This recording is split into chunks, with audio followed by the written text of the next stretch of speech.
ময়না পালতো, ময়না তোতা পাখি যেটা কথা বলে পালতো।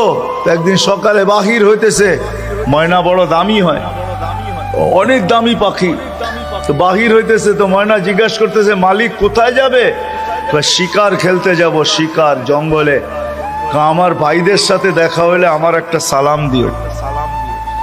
তো যখন জঙ্গলে ঢুকছে তো যে দেখতেছে কতগুলা ময়না ডালে বসা আছে, তো নিজের ময়নাটার সালামের কথা মনে উঠছে। তো ডাক দিয়া কইতেছে, শোনো, তোমাদের মতো একটা ময়না আমার বাড়িতেও আছে,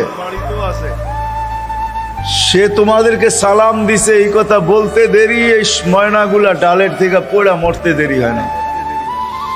তার মন খারাপ হয়ে গেছে যে ওর সালামে এমন কি বিষ মিশানো ছিল যে এত দামি দামি 12-13টা ময়না মরে গেল। তো শিকার না খেলেই বাড়িতে চলে আসছে।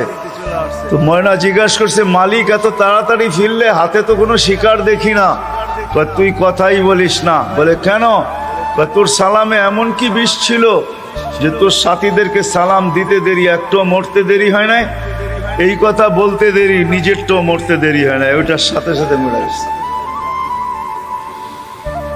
তো খাঁচার দরজা খুইলা সামনে নিয়ে বৈশা অনেকক্ষণ কাঁদছে, না লড়েও না, চড়েও না, চক্ষুও খোলে না।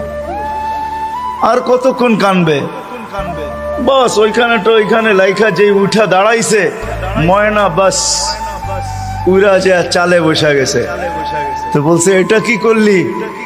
আমার বন্ধুরা আমাকে খবর দিছে, দেখ আমাদের মতো যদি বাগানে বাগানে ঘুরতে চাস তো মরার আগে একবার মরার ভান করে দেখ, তুইও আমাদের সাথে উঠতে পারবি, জঙ্গলে জঙ্গলে ঘুরতে পারবি।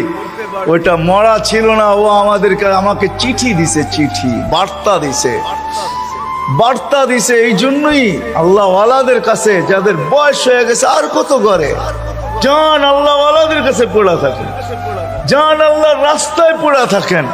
মা বোনদেরকে বলবো, জান মুসল্লায় পড়া থাকেন।